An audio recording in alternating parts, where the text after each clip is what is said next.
साथियों, motor vehicle act 1988 1988 motor vehicle act बनाने की ज़रूरत क्यों पड़ी और मोटर व्हीकल एक्ट बनाने के बाद उसमें समय समय पर बदलाव करने की ज़रूरत क्यों पड़ती है। आज युग जो है वो डिजिटल है और आप देखते होंगे कि हमेशा मोटर व्हीकल एक्ट के मोटर व्हीकल एक्ट के अंदर चेंजेस किस लिए होती हैं ताकि क्राइम ना हो। इस पर बात करने के लिए हमारे साथ रिटायर्ड प्रिंसिपल सेशन जज सुभाष गुप्ता जी हैं। उनसे बात करेंगे, चर्चा करेंगे कि मोटर व्हीकल एक्ट जो है वो आखिर है क्या, लोगों को इसमें किन किन रूल्स को फॉलो करना चाहिए, अन्यथा क्या कार्रवाइयाँ हो सकती हैं। सर, बहुत बहुत स्वागत है। थैंक यू, शुक्रिया आपका, आप आए मेरे पास। जज साहब, क्या है मोटर व्हीकल एक्ट? सबसे पहले अगर आम शब्दों में लोगों को इसके बारे में जानकारी होनी चाहिए, क्योंकि अमूमन ट्रैफिक पुलिस रोड पर खड़ी है लेकिन लोग वायलेशन कर रहे हैं, उन्हें ये समझ नहीं लगती या उन्हें समझाया नहीं जाता कि मोटर व्हीकल एक्ट क्या है, इसके उल्लंघन करने के बाद क्या कार्रवाई हो सकती है। ठीक है, पहले थोड़ा सा मोटर व्हीकल आपने किया 1988, ठीक है। इस वक्त मोटर व्हीकल एक्ट जो 98 ही बेसिक एक्ट है, जिसके तहत सारा प्रक्रिया, सारी कार्रवाई पुलिस, ट्रैफिक पुलिस करती है, जो उसके नीचे जो भी रेगुलर होता है उसके बाद। लेकिन थोड़ी सी हम पीछे जाएंगे हिस्ट्री कि मोटर व्हीकल क्या चीज़ है। मोटर व्हीकल सबसे है तो आपको पता होगा, पुराना जो पहले था, सबसे बड़ी जो इन्वेंशन आज की या दुनिया की समझी जाती है आज की डेट में या पुरानी डेट में, बील पहिया आया तो जिंदगी थोड़ी उस वक्त के लोगों की आसान हुआ। पहिया आया तो उसने क्या किया, छोटी कार्ट्स बनी। तो वो कैसे करते थे, उन्होंने भी घोड़ा गाड़ी इस्तेमाल किया, जहाँ वो कहीं जो लोकल जो भी एनिमल वहाँ था उसकी आगे उसको जोता और वो एक इस्तेमाल होगा। फिर कार्ट आया, टांगा आया, जहाँ और किसी किस्म का माल ढोने के लिए लोगों ने इस्तेमाल किया, और खुद उस पे चढ़ने के लिए बैलगाड़ी के रूप में भी सवारियाँ चढ़नियाँ आना जाना शुरू हुआ। फिर आस्ता आस्ता आपको पता है कि साइंस ने तरक्की की, अनुसंधान हुए, रिसर्च हुई, तो आस्ता आस्ता इसको मोटर की शेप ले ली। इसमें मोटर मीन कि उसमें थोड़ा मैकेनिकल सिस्टम डेवलप किया गया, मैकेनिज्म बनाया गया। तो उसको अभी मोटर व्हीकल क्या है, इसकी डेफिनेशन हमारे मोटर व्हीकल एक्ट में दी है। मैं लीगली ही उसकी आपको बताऊंगा क्या है। मोटर व्हीकल क्या है, एक मैकेनिकल प्रोपेल्ड व्हीकल है, जो मैकेनिकल तरीके से उसको आगे धकेलने के लिए इस्तेमाल होती है, उसको कहते हैं मोटर व्हीकल। तो मोटर व्हीकल कानून जो था, ये हमारे इंडिया में ब्रिटिश गवर्नमेंट के टाइम पहले 1914 का एक्ट था, उसके बाद 1939 का एक्ट आया, 1914, 1939, ये दोनों एक्ट रिपील किए गए। फिर जो एक्ट आया बेसिक, जो आज की डेट में प्रेवलेंट है, वो है 1988, जो आपने जिसकी स्टार्ट आपने किया जैसा। उसके बाद क्या हुआ, आपने जैसे किया वो वक्तन चेंजेस क्यों करने पड़ी। कुछ चेंजेस 1994 में हुई, 1994 में हुई। अभी पिछले दिनों 3 4 साल आप कह सकते हो, 2019 में बेकिस चेंज हुए। चेंज क्या हुई, सबसे बड़ी चेंज जो आज की लोगों में वो है पेनल्टीज की, जो फाइन और पेनल्टी बढ़ाया गया। क्यों बढ़ाया गया, आपको पता है कि किसने कहा कितना है। हमारे ट्रैफिक जजेस भी 200 500 तो उन्होंने कहा यार ये लोग इससे सुधर नहीं रहे, तो जो ट्रैफिक वायलेशंस हो रही हैं, और एक आपको पता है कि कमेटीज बैठती हैं, उस पर बातचीत होती है, कमीशन बैठते हैं, तो फिर वो गवर्नमेंट ऑफ इंडिया, जिस एक और मैं बता दूं, जिस सेंट्रल गवर्नमेंट का एक्ट है, ये होल ऑफ इंडिया में लागू है। 1988 में जो हुआ था, 1989 में इसकी इन्फोर्समेंट हुई, तब से ये लागू हुआ। और आपको एक और मैं बड़ी इंटरेस्टिंग बात बता दूं, हमारे जम्मू कश्मीर में नहीं 1914 में जहाँ कोई कानून था, क्योंकि ये तो आपको पता प्रिंसली स्टेट थी, जम्मू एंड कश्मीर। तो उस वक्त नए 1914 में कोई एक्ट था, नए 1939 में था। फर्स्ट टाइम जब इसका मर्जर हुआ, मर्जर ही हम कहेंगे, चाहे असेशन हुआ, जो भी पॉलिटिकल बात है हम इसमें नहीं जाएंगे। उसके बाद जो 1968 में फर्स्ट टाइम जो मोटर व्हीकल एक्ट जो 1939 वाला था, उसकी एक्सटेंशन जम्मू कश्मीर में हुई। लेकिन जज साहब, इसमें एक मेरा सवाल ये है कि इतनी देर तक फिर जम्मू कश्मीर में जो मोटर व्हीकल्स थे वो कैसे चलते थे? अगर कोई घटना होती थी तो उन लोगों को वो कैसे? आप कह सकते हो उस वक्त गाड़ियां कम थी। उस वक्त आपने सुना होगा चंद गाड़ियां थे महाराज राजा के पास होंगी या बड़े लोगों के पास होंगी। और आपको एक और बड़ी मजेदार बात हमने सुनी है, देखी तो नहीं है, आपको मजा। उसमें एक गाड़ियां जो होती थी उसमें पीछे गुड्स डालते थे तो आगे पैसेंजर बैठाते थे। मतलब वो भी एक टाइम था जब वो, तो आपको पता है जम्मू का क्या सबसे इस्तेमाल क्या होता है? ये जो आपने बीसी रोड जम्मू का है, क्या नाम है इसका? Banihal card road. अच्छा जी। बनिहाल, जहाँ जम्मू से कार्ड चलती थी, रेड़ा चलता था, टांगा चलता था, तो इसका बनिहाल कार्ड रोड इसका नाम है। बीसी रोड जो आपका है कि जहाँ से टांगा बनिहाल के लिए जाता है। आगे आपको पता है टनल है, जब टनल आई, जवाहर टनल बनी, उसके बाद दूसरी साइड पे, तो ये बात है। तो उस वक्त जो आप कह रहे हो, उस वक्त ये सबसे बड़ा उदाहरण है बीसी रोड का। तो उस वक्त गाड़ियां कम होगी, नहीं उस वक्त ये होगा। तो अभी पीछे जाने की आगे चलेंगे हम। 1988 का जो बेसिक कानून है, तो जो हमने कहा 2019 में बेसिक जो मेन है उसमें पेनल्टी फाइन बढ़ा दिया गया। अभी आप देखोगे कि इसमें 14 चैप्टर हैं मोटर व्हीकल एक्ट के बेसिक जो इसमें है। जो उसमें पहला चैप्टर आ जाता है कि डेफिनेशंस हैं, जैसे मैंने पहले बोला मोटर व्हीकल एक्ट क्या है। फिर आ गया आपको आगे कि लाइसेंस ड्राइविंग जरूरी है मोटर व्हीकल चलाने के लिए, ड्राइवर के लिए। दूसरी बात है, आपको गाड़ी अगर पब्लिक रोड पे चलानी है कोई भी, तो उसका रजिस्ट्रेशन सर्टिफिकेट होना चाहिए अगर वो पब्लिक ट्रांसपोर्ट के लिए इस्तेमाल करते हो, चाहे प्राइवेट ट्रांसपोर्ट के लिए इस्तेमाल करते हो। फिर चाहे गुड्स कैरियर भी है, कोई भी व्हीकल है, उसको लाना है सबसे पहले रजिस्ट्रेशन। तो फिर आपके पास आ गया रूट परमिट। रूट परमिट का होता है कि ये किस रूट पे ये चलेगी, परमिट ऑपरेट करेगा। ये नेशनल परमिट आपको पता है गाड़ियों के होते हैं, गुड्स के जब टूरिस्ट परमिट होते हैं। ये लोकल है, हमारे जम्मू कठुआ होता था, पुंछ जम्मू होता था, रामबन वगैरह, बनाल वगैरह रूट्स जो है बांटे गए थे ताकि हर एक गाड़ी अपने उस रूट परमिट की लिमिट में चले। ये चीज़ें जो एक नेसेसिटी है, अगर इसकी वायलेशन और फिर इंश्योरेंस है। इंश्योरेंस सबसे बड़ी इम्पॉर्टेंट चीज़ है, गाड़ी की इंश्योरेंस होना। हमने देखा है, मैं जज रहा, मोटर व्हीकल एक्ट ट्रिब्यूनल था जो मैक्ट है, वहाँ मैं श्रीनगर में रहा। तो सबसे बड़ी प्रॉब्लम आती है कि अगर गाड़ी इंश्योरेंस नहीं हो, ओनर पे लाइबिलिटी बनती है। तो आज जो ट्रिब्यूनल कंपनसेशन देता है लाखों में देता है। कई बार तो जैसे एक बड़ा ऑफिसर है, अच्छा बिजनेसमैन है, अगर उसकी डेथ होगी तो आप फिर उसकी एक हमारा सिस्टम है, उसको कैलकुलेशन कैसे करने हैं उसकी, मतलब वो देखते हैं लाइफ कितनी है, मतलब अगर छोटा था तो उसके एज के हिसाब से मल्टीप्लायर लगाते हैं। वो एक सिस्टम है कि कैसे कंपनसेशन देनी है किसी को, वो हमारा क्लेम पिटीशन लगाने पड़ती है। और क्लेम पिटीशन क्या होती थी पहले जो 1988 का जो बोल रहे हो आप, उसमें क्या था, एक फिक्स टाइम था।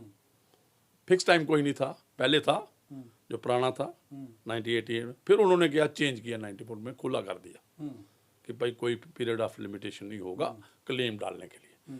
अभी दोबारा रिवाइव किया है, 6 मंथ के अंदर अंदर क्लेम डालना है। लेकिन एक बहुत बड़ी अच्छी बात है, सबसे बड़ी अच्छी बात क्या हुई कि अगर एक्सीडेंट अगर हो जाता था किसी हमारे यहाँ के किसी बंदे का, या वहाँ के कलकत्ता के बंदे का, दिल्ली के बंदे का, या पंजाब के, जहाँ वो उसको कहाँ करना पड़ता था क्लेम अपना, जहाँ एक्सीडेंट हुआ था। लेकिन अमेंडमेंट हुई तो उसको डिस्क्रिशन देगी, वो कहीं भी 2-3 किस्म के बंदे आ जाएंगे क्लेम पिटीशन में। एक आ जाएंगे जो इंजर्ड है, वो तो इंजर्ड तो खुद जाएगा कोर्ट में क्लेम। तो अगर डेथ केस है तो उसके लीगल रिप्रेजेंटेटिव जो भी उसके कानूनी वारस हैं वो भी उसकी कंपनसेशन के लिए मोटर एक्सीडेंट क्लेम्स ट्रिब्यूनल में जा सकते हैं। तो तीसरा एक और है कि किसी की प्रॉपर्टी का लॉस हो जाता है। फॉर एग्जांपल एक गाड़ी जा रही है, किसी दूसरी गाड़ी को टक्कर मारती तो उसका डैमेज होगी वो वाली गाड़ी। जहाँ किसी के घर में घुस जाती है, किसी की दुकान में घुस जाती है, जहाँ वो एक प्रॉपर्टी इंजरी होती है, प्रॉपर्टी को भी नुकसान होगा, डैमेज होगा, वो भी एक क्लेम कंपनसेशन के लिए मोटर व्हीकल ट्रिब्यूनल में जा सकते। तो ये एक सिस्टम जे आया। जी जज साहब, दूसरा इसमें रहता है कि मैंने ये सवाल आपसे किया था कि लोग कानून की वायलेशन करते हैं, मोटर व्हीकल एक्ट की वायलेशंस होती हैं। हालांकि चौक चौराहे पर ट्रैफिक पुलिस कर्मचारी खड़े होते हैं, पुलिस कर्मचारी खड़े होते हैं, बावजूद उसके ये वायलेशंस होती हैं। इसका कारण क्या मानते हैं? इसका कारण यही है ना, देखो कानून बन जाता है, कानून, हर एक कानून, कोई कानून अगर आप देखोगे, कोई भी कानून है तो ये देखोगे बहुत अच्छा बनाया होता है। लेकिन सबसे बड़ी, मैंने पहले भी बातें, हमने जब करते हैं, जे रिकॉर्डिंग करते हैं, जब ये लॉ की बात करते हैं, कानून की बात, तो हम ये कहते हैं कि क्या होना चाहिए, लोगों को अवेयरनेस करनी पड़ेगी, चाहे वो ट्रैफिक पुलिस हो। हम, आपने देखा होगा कोई डेज बनाते हैं, वीक्स बनाते हैं हमारे ट्रैफिक वाले, तो बच्चों को इन्वॉल्व करते हैं, स्कूल के बच्चों को, मतलब NSS बच्चों को, लोगों को इन्वॉल्व करते हैं, गांव में, गांव के हों, शहर के हों, और उनको ये भी देते हैं कि भाई आपने ट्रैफिक साइन, 2 किस्म के ट्रैफिक साइंस हमने देखा होगा रोड साइड पे लगे होते हैं, ट्रैफिक साइंस आगे। पहले क्या था, डिजिटल सिस्टम नहीं था, इलेक्ट्रॉनिक सिस्टम नहीं था। आज आपको जम्मू शहर में, जहाँ कहीं भी बाहर के शहर में, दिल्ली में कहीं भी आपको मिल जाएंगे ट्रैफिक सिग्नल्स। मतलब वो आपको जेब्रा क्रॉसिंग है, आपको लाइट आ जाएगी रेड, आपको ये येलो लाइट आ जाएगी, और तीसरी आती है आपको ग्रीन लाइट। उसमें दिखाया इशारे होते हैं, सारा होता है। मैंने और एक और आपके ये बातें हैं, ये जो वायलेशन हो करते हैं लोग, ये सिर्फ एक तो कई जो बच्चे छोटे हैं, आपने देखा होगा जो हैं यंगस्टर हैं, वो आपने देखा होगा मोटरसाइकिल का वो निकाल देते हैं बाहर, साइलेंसर निकाल देते हैं, और घर वाले उनको ले देते हैं आपको बड़ी महंगी। आपको तो आज तो अब टीवी पे देखो कि ये वाली बाइक है, बाइकों का ही डिफरेंट, एक तो नेसेसिटी है बाइक की, मतलब जैसे घर कोई नौकरी पे जा रहा है, कोई अपने एजुकेशन के लिए जाए, बच्चे ट्यूशन पढ़ने जाते हैं, तो एक आपने पिछले दिनों मैंने देखा आपके चैनल पे, आपके फेसबुक पे मैंने देखा, एक दिन आपने एक डाला हुआ था कि, और भी देखते रहते हैं बच्चे, वो कलाकारियां करते हैं, स्टंट करते हैं, चाहे वो आप देखे होगा, जहाँ पे भी डालते रहते हैं, बाहर भी आपको मिल जाएगा, आउटसाइडर सिटीज में, बिग सिटी में, छोटे में, गांव में। दूसरा, वो भी एक वायलेशन है कानून की, रूल्स की। वो कोई भी वो वाला काम, स्टंट वाला, स्पीड को, अगर आप रैलीज होती है ना, आपने देखा होगा रेस, ये रेगुलेट करती है, इसके लिए पूरा सिस्टम होता है। जब रैलीज ऑर्गेनाइज होती हैं, मतलब कि कहाँ जाना है, वो वहाँ वो रोड होगा, डॉक्टर्स होंगे, एम्बुलेंस होंगी, एक तरीका का।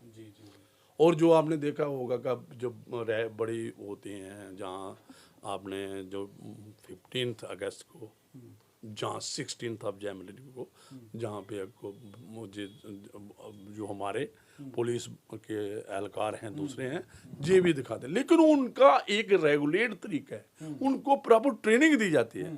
लेकिन जो हमारे बच्चे हैं, without any control, without any guidance, without any adventure करते हैं, छोटे छोटे हैं, तो इसलिए ये साइलेंसर वाली बात, ये वाले भी एक ट्रैफिक वायलेशन है।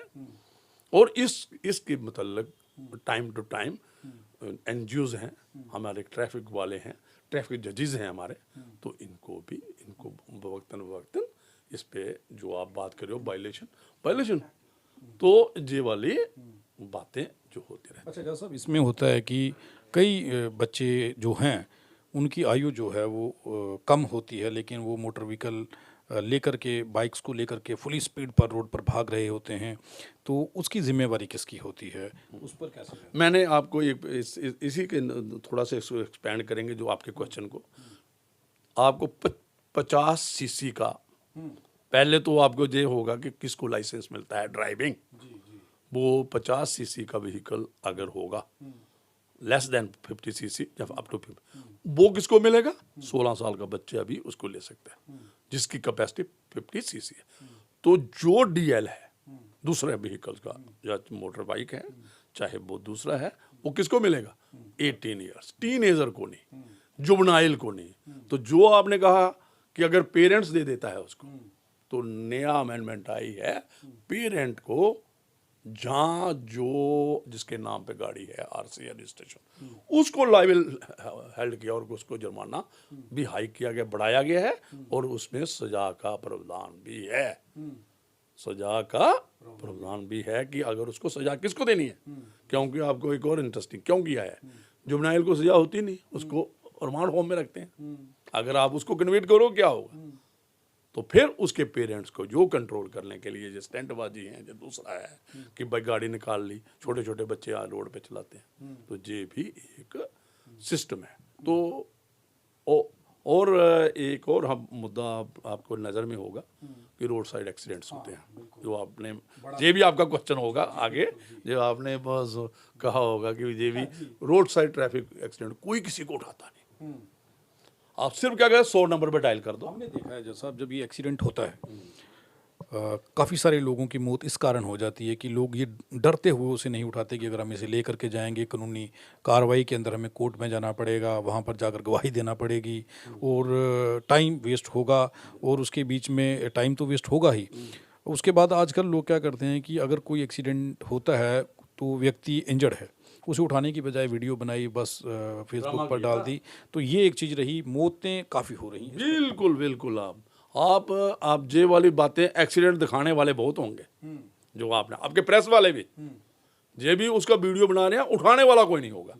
लेकिन एक हमारे अमेंडमेंट आ गई है, तो वही है इनकरेज करने के लिए कि जो लोग गुड सैमारिटियन, एक लफ्ज उसमें क्या किया है, फॉर एग्जाम्पल कोई डॉक्टर है, जहाँ कोई बंदा है जिसको नॉलेज है, एक लोकल उसका स्पॉट पे भी इलाज कर सकता है उसका, कोई भी मतलब फर्स्ट एड देनी है वहाँ पे, तो उठाने वाली बात जो है उसे लिफ्ट करना है, हॉस्पिटल में लेना है, तो इसमें भी अमेंडमेंट आ चुकी है। उसको कोई भी उस पर कोई लाइबिलिटी नहीं है, उसको प्रोटेक्ट किया गया। एक तो जो मौका पे फर्स्ट एड देता है, डॉक्टर है या कोई और है वो देता है, एक दूसरा है जो कैरी करता है, और पुलिस को कहा गया। और एक और मजा बात बता दूं, जो नया कानून मतलब वेलफेयर लेजिस्लेशन है वर्चुअली, जो मोटर व्हीकल एक्ट, तो उसमें क्या किया गया है, उन्होंने कहा कि जो भी प्राइवेट हॉस्पिटल में है में ले जाओ, हॉस्पिटल वालों की जिम्मेवारी है, रास्ते में जो भी मिलता है जितना पास हो सके, जितना भी पास हो जाएगा। प्राइवेट हॉस्पिटल में है तो डिमांड नहीं करेंगे बिल बिफोर स्टार्टिंग ऑफ उस इलाज, जो ऑपरेशन है, जो भी लाइव है, और नहीं वो कहेंगे जो भी डॉक्टर होगा जहाँ हॉस्पिटल पहले इसकी पुलिस वो कराएंगे, वो साइमल्टेनियस दोनों चलेगा। तो वो भी एक नई अमेंडमेंट, नया आयाम आ चुका है। इसमें जैसा एक रहा है कि कई स्टेटों में, दिल्ली जैसी स्टेटों में ये कहा गया था कि अगर किसी व्यक्ति का एक्सीडेंट होता है, एक जैसा आपने बताया कि उस व्यक्ति को निजी किसी भी हॉस्पिटल में, मतलब जो रास्ते में पहले आता है, क्योंकि जान बचाना ज़रूरी है, और दूसरा उसे पहुंचाने वाले को फरिश्ते का एक खिताब दिया गया था, और ये कहा गया था कि उसे 5,000 रुपये तक जो है वो इनाम दिया जाएगा अगर किसी की पहुंचाने से उसकी जान बचती है। बिल्कुल बिल्कुल। ये गवर्नमेंट जो है ना, जो सेंट्रल गवर्नमेंट है, क्योंकि सेंट्रल गवर्नमेंट ही और स्टेट गवर्नमेंट भी इन्वॉल्व होती है साइमल्टेनियसली, तो ये जो आप बात कर रहे हैं, तो इसको लफ्ज मैंने बोला है गुड समैरिटन, और उन लोगों को प्रोटेक्शन दी गई है, उनको इनकरेज करने के लिए, और हॉस्पिटल की भी जिम्मेदारी डाली गई है, और पुलिस को भी ये समझाया गया है, जहाँ डॉक्टर्स को भी, भाई आप उस वक्त ये वाली बातें मत करो कि क्या है, कौन आया, कैसे हुआ, ये फर्स्ट सबसे पहले प्रायोरिटी है उसकी। और आपको एक और होगा, ये तो बात होगी, कई एक्सीडेंट हो जाते हैं जहां आइडेंटिफाई नहीं होती गाड़ी। जी। आपने देखा होगा नेशनल हाईवे है, गाड़ियां निकल गई, और आपको ये भी देखो कि पुलिस भी ट्रेस करने में गाड़ी का, तो उसमें हिट एंड रन उसको दे देते हैं आप संज्ञा। उसकी किन केसेस में आ जाता है, हिट एंड रन हो गया जी, केस हो गया, हिट किया किसी ने और भाग गया, तो पता नहीं चला कि कौन सी व्हीकल। तो सेंट्रल गवर्नमेंट ने वेलफेयर लेजिस्लेशन बनाई है, उसमें भी पहले कम कंपनसेशन थी, अब 2 लाख तक कंपनसेशन उसको दिया है, और ऐसे ही इंजरी केस में भी कंपनसेशन बढ़ाई है। और मतलब इस किस्म जैसे कोई डिसेबल हो जाता है, ये सेंट्रल गवर्नमेंट विदाउट, अदरवाइज तो आपको पता है कि अगर आइडेंटिफाई गाड़ी है तो किसके खिलाफ केस होगा, उसके रजिस्टर्ड ओनर के खिलाफ। तो अगर रजिस्टर्ड ओनर ने व्हीकल इंश्योरेंस करवाई है तो लाइबिलिटी किसकी बन जाएगी, इंश्योरेंस कंपनी को क्या करने के लिए, रीएम्बर्स करना है किसको, ओनर। लाइबिलिटी तो जनरल नहीं ओनर की बनेगी। पहला आ गया ड्राइवर जिसने एंगेज किया है, ड्राइवर, ओनर और इंश्योरेंस। और इतना कहा गया है पुलिस वालों को कि आप कोई क्लेमेंट आता है जिसकी, जैसे मैंने पहले बात की है, कोई इंजरी हो गई है, इंजरी केस है, जहाँ डेथ केस है, तो उसमें इंफॉर्मेशन सारी किसको देनी है, जो विक्टिम है, जहाँ जो एलआर्स हैं जिसकी डेथ केस में। तो दूसरा दिया है इंश्योरेंस कंपनी को फैसिलिटेट करने के लिए कि भाई जल्दी से जल्दी कंपनसेशन मोटर व्हीकल कानून में। और एक और बड़ी एक एप्लीकेशन डाली गया, officer in charge of police station, अगर उसकी जुरिसडिक्शन में कोई भी केस रजिस्टर हो जाता है, जैसे आपने देखा होगा रैश एंड नेग्लिजेंट ड्राइविंग का, जिसमें डेथ होती है, 3 सेक्शन 304A लगती है आईपीसी की, तो अभी हमारे जम्मू कश्मीर में आईपीसी है। तो दूसरा आ जाता है, अगर कोई दूसरा है 279 होता है रैश एंड नेग्लिजेंट ड्राइविंग, जहाँ किसी को इंजरी आती है 337 है आईपीसी का, या 338 है ग्रीवियस इंजरी। ये सारी इंजरीज, तो एक तो पुलिस केस चलेगा, एक police case criminal case court में चलेगा, दूसरा साइमल्टेनियसली पुलिस का काम है ऑफिसर इंचार्ज का कि जो ट्रिब्यूनल उस डिस्ट्रिक्ट में होगा उसको एक रिपोर्ट बनाने के दिया कि जनाब फलानी व्हीकल की एक्सीडेंट हुआ है, जी ड्राइवर इसका ये है, जे इसका आरसी है, जे इसको पूरे डॉक्यूमेंट देने हैं, पोस्टमार्टम रिपोर्ट हुआ है, इंजरी सर्टिफिकेट है, सारा एक रिपोर्ट बना के उसको नीरज जो भी डिस्ट्रिक्ट में मैक्ट है मोटर एक्सीडेंट क्लेम ट्रिब्यूनल उसमें देना है। वो रिपोर्ट जो है अगर क्लेमेंट खुद नहीं आता है, वो रिपोर्ट भी ट्रीट हो जाती है एक क्लेम पटिशन। जे भी मतलब बहुत हद तक कानून में जे नहीं जिसने भी सहूलत मतलब उसको भी, ताकि और अभी और एक 3 किस्म के क्लेम ले होते हैं, जो एक कंपनी, एक तो आगे ना इंजरी मैंने वो बताया, डेथ है, दूसरा है फॉर एग्जांपल जर्नली क्या होता है, कोई भी एक्सीडेंट हो तो मोटर व्हीकल एक्ट के नीचे कंपनसेशन का क्लेम ले किया, क्लेम ले करने में सबसे बड़ी है कि ड्राइवर की नेग्लिजेंस प्रूव करनी है। क्लेम पिटिशन में भी जैसे क्रिमिनल केस में करते हैं ऐसे ही क्लेम पिटिशन होगी। तो एक जैसा इशू लगाते हैं जब आप, वो होता है क्या क्या है, तो उसमें वो लगता है तो रैश एंड नेग्लिजेंट ड्राइविंग की एक सबूत पेश करना है, लाइट सा होता है वो वही हो जाता है जो पुलिस चलान कोर्ट में पेश किया उसी की कॉपी लगा देते हैं, जनाब इसका 304 है कोर्ट में हुआ है, जहाँ इसका 279 जहाँ 337 332 उसके मुताबिक वो एक होता है मेडिकल कार्ड होता है दूसरा लगा के, तो वो रैश एंड और फिर जुबानी गवाह भी 1-2 कराना पड़ता है कि हमने देखा है, जैसे पुलिस केस में होगा, क्रिमिनल केस में होगा, आईपीसी के नीचे ऐसे ही वहाँ पे लाना है, रैश एंड नेग्लिजेंट ड्राइविंग साबित करने पड़ेगी। उसके बाद फिर कंपनसेशन का एक मैंने पहले बताया आपको क्या एक तरीकाकार है कि कैसे किसको कितना मिलना है, क्या क्या उसका स्टेटस है, उसके हिसाब से एज क्या है, एज फैक्टर भी देखना है। अगर फॉर एग्जाम्पल अगर दूसरी बात पे आ जाओ, नई नेग्लिजेंस साबित कर सकता नहीं होती है, हो सकता है जो चलाने वाला हो, जो चला रहा है गाड़ी वही इन्वॉल्व है, उसके वारिस रह जाते हैं, तो उसको नो फॉल्ट लाइबिलिटी एक उसमें 163A मोटर व्हीकल एक्ट में पहले इसकी कंपनसेशन कम होती थी, शेड्यूल में दी थी 25-50 हज़ार, आजकल 5 लाख रुपए कर दी। और एक और है फॉर एग्जाम्पल एक क्लेम पिटिशन पेंडिंग रहती है कोर्ट में, सालों रहती है, साल भी लग सकता है, 6 महीने। अदरवाइज प्रोविज़न बनाया गया कि इतने दिन में एक्ट में डिस्पोज कर, लेकिन आपको पता है हज़ारों पटिशनें हैं कोर्ट में, कोर्ट का टाइम लेते। तो इंटर्म रिलीफ है, पहले ये नहीं देखना है जज ने, पहले उसको इंटर्म रिलीफ दे देनी, ये नहीं देखना कि वो बाद की बात है। जब मेन क्लेम पिटिशन में विटनेस आएंगे, गवाह लगेगा, ट्रायल होगा, प्रोसीडिंग होगी, फैसला होगा, लेकिन उससे पहले ही एक इंटर्म रिलीफ नो फॉल्ट वो भी होता है, जिसमें आगे 2 किस्म के हो गए। एक तो फिक्स्ड कंपनसेशन दे दी नो फॉल्ट की, एक ट्रायल चलेगा, प्रोसीडिंग चलेगी, तो इन द मेन वाइल उसको कंपनसेशन इंटर्म रिलीफ के तौर पे दी जाएगी, जब वायरस है या इंजरी, वो भी एक प्रावधान।